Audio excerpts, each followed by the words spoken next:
Our community always intends to vote. But elections aren't built on intentions. Elections are built on action. And sadly, there are many barriers that keep us from turning our intention to vote into action.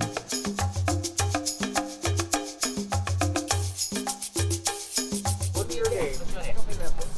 Olivia. Olivia, what a beautiful name, Olivia. On election day, a variety of people can stop us from voting. It could be our shift supervisor. It could be someone who calls in sick. It could be life coming at us. Hope you have a good year, buddy. Election officials don't fully staff polls, and the lines are too long for maybe someone to sneak in and vote between shifts. My name is José Rodríguez. I have actually a second last name as well. I don't think I've ever had an election where they can find me on the rolls. And I always find that interesting because this is Central Florida and we have a lot of Puerto Ricans with two last names.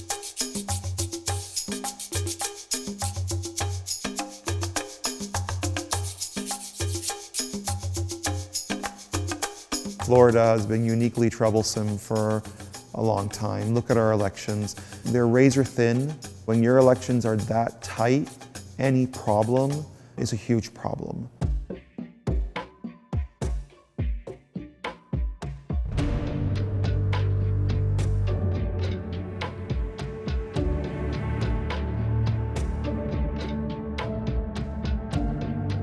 Our people have real concerns about exposing themselves to this virus. And already they're out there working and getting sick. Coming to a polling place is not something that many people want to do.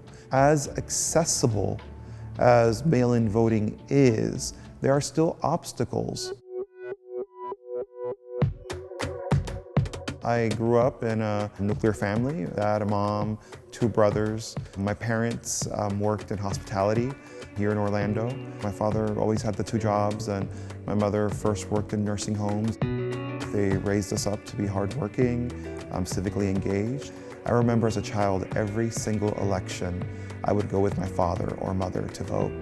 Voting means a lot to us because as Latinos, we're not accustomed to being seen or heard, but the vote is one way we can be heard.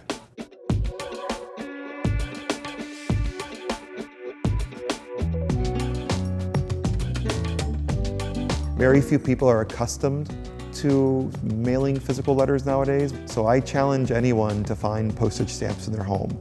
You may have them in your home, I don't. If I get that ballot and I fill it out and I have to mail it in, I'm gonna have to go out and buy them. And then it just becomes another to-do. It becomes another obstacle.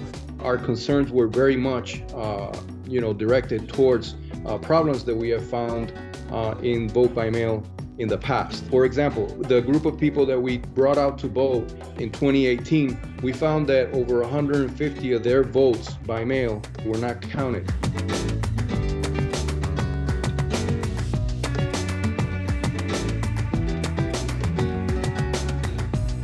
In a context where the coronavirus is keeping people at home and where more people are going to be sending ballots by mail, it would be important for us to remedy some of the problems that these 150 people faced.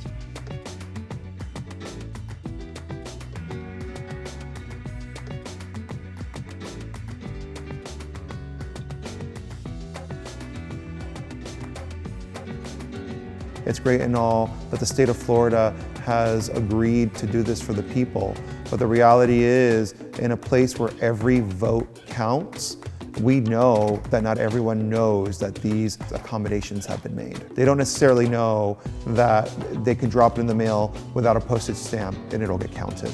They don't necessarily know that there are drop boxes you can put them in. A lot of folks sent their ballots in perhaps at the last minute, but before the election, and their ballot didn't make it all the way to the supervisor of elections on time. There should be leniency in terms of the deadline, that people should be able to count their votes even if it was 2 or 3 days after the election day. This whole idea of people putting their ballot in the mail and it arriving before a cutoff date and not being counted makes no sense. We should really have one deadline, election day. And Any vote that's cast before Election Day should count. State legislators should immediately strengthen our mail-in processes. State legislators should legislate deadlines that are easy to understand, and they should clarify our processes. They should ensure that our ballots are bilingual in places where they must be bilingual. Our state legislators should take away all partisan views on voting, see the people, and see one person, one vote, and how do we accommodate and empower people for their vote to come in and be counted.